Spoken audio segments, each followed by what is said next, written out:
ഞങ്ങൾ ഒരു ദിവസം വാൻകൂവറിൽ നിന്നും വിക്ടോറിയയിലേക്ക് ഒരു കപ്പൽ യാത്ര നടത്തി. ഞാനും എൻ്റെ ഹസ്ബൻഡും മക്കളും കുഞ്ഞാവയും ഉണ്ടായിരുന്നു. വിക്ടോറിയ ഒരു ഐലൻഡാണ്. ഇത് ബ്രിട്ടീഷ് കൊളംബിയയുടെ ക്യാപിറ്റലാണ്. കപ്പൽ എന്ന് പറഞ്ഞാൽ ഒരു ഫെറി സർവീസ്. വാഹനങ്ങളെല്ലാം അതിനുള്ളിലേക്ക് ഓടിച്ച് കയറ്റിയിട്ട് അതുമായിട്ടാണ് പാസഞ്ചേഴ്സ് പോകുന്നത്. ബ്രിട്ടീഷ് കൊളംബിയയുടെ നിയമസഭ സമ്മേളിക്കുന്നത് വിക്ടോറിയയിലെ പാർലമെന്റ് മന്ദിരത്തിലാണ്. ഏതാണ്ട് 12.5 ഏക്കറിൽ സ്ഥിതി ചെയ്യുന്ന ഈ സൗധം കാഴ്ചയ്ക്ക് അതിമനോഹരമാണ്. മനോഹരമായ പൂന്തോട്ടവും ഫൗണ്ടനുകളും പച്ചപ്പരവതാനി വിരിച്ച പോലുള്ള പുൽത്തകിടിയും ഇവിടുണ്ട്.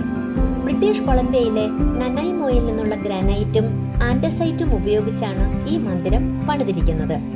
ഈ മന്ദിരത്തിന്റെ റൂഫ് പച്ച നിറത്തിലുള്ള പെയിന്റ് അടിച്ചതുപോലെ തോന്നും. ആക്ച്വലി ഇത് ചെമ്പുകൊണ്ട് നിർമ്മിച്ച റൂഫ് ഓക്സിഡൈസേഷൻ നടന്ന് കാലക്രമേണ പച്ച നിറമായതാണ്.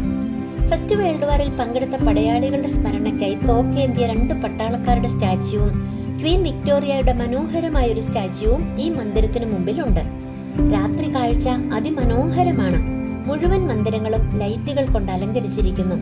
ഈ പാർലമെന്റ് മന്ദിരം 1893 1897 ഇടയിലാണ് പണി കഴിച്ചത്. സഞ്ചാരികൾക്ക് ഇവിടമെല്ലാം ചുറ്റിക്കാണുന്നതിനായി കുതിര സവാരിയും ഉണ്ട്. ഈ പാർലമെന്റ് മന്ദിരത്തോട് ചേർന്ന് തന്നെ പ്രസിദ്ധമായ ഒരു മ്യൂസിയം ഉണ്ട്, royal British Columbia museum.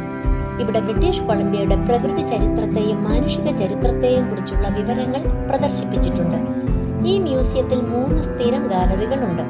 First people's ഗാലറിയിൽ അവിടുത്തെ ഫസ്റ്റ് നേഷൻസിന്റെ ചരിത്രവും സംസ്കാരവും പ്രദർശിപ്പിച്ചിരിക്കുന്നു.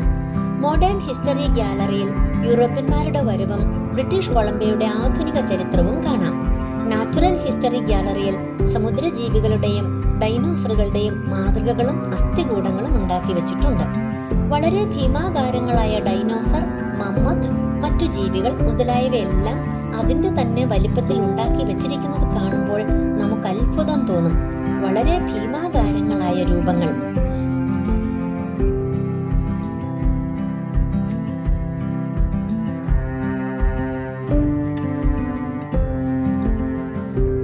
സമുദ്രതീരത്ത് കാണപ്പെടുന്ന മത്സ്യങ്ങൾ, സീലുകൾ, മറ്റു ജീവികൾ ഇവയെല്ലാം ഒറിജിനൽ ജീവികളെ സ്റ്റഫ് ചെയ്തു വെച്ചിട്ടുണ്ട്. ഒരു കടൽ തീരത്ത് ചെന്നതുപോലെ തോന്നും. ജീവനുള്ള പക്ഷികളുടെ ശബ്ദവും തിരമാലകളുടെ ശബ്ദവും ഒക്കെയുള്ള ഒരു കടൽ തീരത്ത് ചെന്നതുപോലുള്ള അനുഭൂതി. മ്യൂസിയത്തിലെ ഡിയോറാമകളിൽ മൃഗങ്ങളെ അവയുടെ സ്വാഭാവിക ആവാസ വ്യവസ്ഥയിൽ തന്നെ കാണാൻ സാധിക്കുന്നു. നമ്മൾ ശരിക്കും ഒരു വനത്തിൽ വന്യമൃഗങ്ങളുടെ ഇടയിൽ ചെന്നെത്തിയ പോലെയുള്ളൊരു അനുഭവമാണ് ഈ ഡിയോറാമകളിൽ ക്രമീകരിച്ചിരിക്കുന്നത്. മാനുകളും കരടികളും മറ്റു പല മൃഗങ്ങളും ഈ വനത്തിൽ നമുക്ക് കാണാം. വലിയ വൃക്ഷങ്ങളും കൊടും കാടുകളും നിറഞ്ഞ ഒരു നിബിഡ വനത്തിലെത്തിയ പ്രതീതി. കരടിയൊക്കെ നമ്മുടെ നേരെ വരുന്നത് പോലുള്ളൊരു ഫീൽ, ഒരു പേടി നമുക്ക് തോന്നും ഇവയെ കാണുമ്പോൾ. ഞങ്ങളെ അത്ഭുതപ്പെടുത്തിക്കൊണ്ട് ഒരു ഡൈനോസർ കുഞ്ഞുമോളുടെ അടുത്തേക്ക് ചെന്നു. അവൾ തൊട്ടു നോക്കിയെങ്കിലും അതിന്റെ ഭീമാകാരമായ വായും ശബ്ദവും ഒക്കെ കണ്ട് അവൾ പേടിച്ചോടി.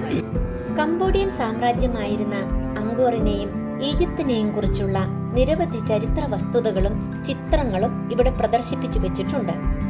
പുരാതന സംസ്കാരങ്ങളുടെ ഒരു ശേഖരവും ഇവിടെയുണ്ട്. അവിടുന്ന് ഞങ്ങൾ പ്രസിദ്ധമായ ഫിഷർമാൻസ് വാർഫിലെത്തി, അതായത് മത്സ്യബന്ധനക്കാരുടെ തുറമുഖം. വെള്ളത്തിനു മുകളിൽ പലകകൾ ചേർത്ത് ബന്ധിച്ച് ഫ്ലോട്ടിംഗ് പ്ലാറ്റ്ഫോം ഉണ്ടാക്കിയിട്ട് അതിന്റെ മുകളിൽ വീടുകളും ഹോട്ടലുകളും ഒക്കെ ഉണ്ടാക്കിയിരിക്കുന്ന ഒരു സ്ഥലം. സൂക്ഷിച്ചു നടന്നില്ലെങ്കിൽ ചിലപ്പോൾ അപകടമുണ്ടായേക്കുമെന്ന് തോന്നും. നിരവധി ഹോട്ടലുകൾ ഇവിടെ ഉണ്ട്. വ്യത്യസ്ത രുചിയിലുള്ള ധാരാളം സീ ഫുഡ്സ് ഇവിടെ അവൈലബിൾ ആണ്. ടൂറിസ്റ്റുകളുടെ ഒരു പ്രധാന അട്രാക്ഷനാണ് ഈ ഫിഷർമാൻസ് വാർഫ്. ഫ്ലോട്ടിംഗ് പ്ലാറ്റ്ഫോം ആയതുകൊണ്ട് നമ്മൾ നടക്കുമ്പോൾ ഒരു ചെറിയ അനക്കം അനുഭവപ്പെടും. വിക്ടോറിയ ഡൗൺ ടൗണിലേക്കും മറ്റ് ചെറിയ കോസ്റ്റൽ ടൗണുകളിലേക്കും പോകാനായി ഇവിടെ വാട്ടർ ടാക്സികളുണ്ട്. കൂടാതെ വെയിൽ വാച്ചിങ്ങിനായി സ്പെഷ്യൽ ചാർട്ടർ സർവീസുകളും ഉണ്ട്. വ്യത്യസ്തങ്ങളായ നിർമ്മിതികളും മനോഹരങ്ങളായ പൂന്തോട്ടങ്ങളും വൈവിധ്യമാർന്ന സംസ്കാരങ്ങളും വേറിട്ട് നിൽക്കുന്ന കാലാവസ്ഥയും ചേർന്ന് നിൽക്കുന്ന അതിമനോഹരമായ ഒരു പ്രദേശമാണ് വിക്ടോറിയ. അവിസ്മരണീയമായ ഒരു അനുഭവമായിരുന്നു ഈ വിക്ടോറിയ യാത്രയിലൂടെ ഞങ്ങൾക്ക് ലഭിച്ചത്. ഈ വീഡിയോ ഇഷ്ടമായെങ്കിൽ ലൈക്ക് ചെയ്യണം, ഷെയർ ചെയ്യണം, സബ്സ്ക്രൈബ് ചെയ്യണം. താങ്ക്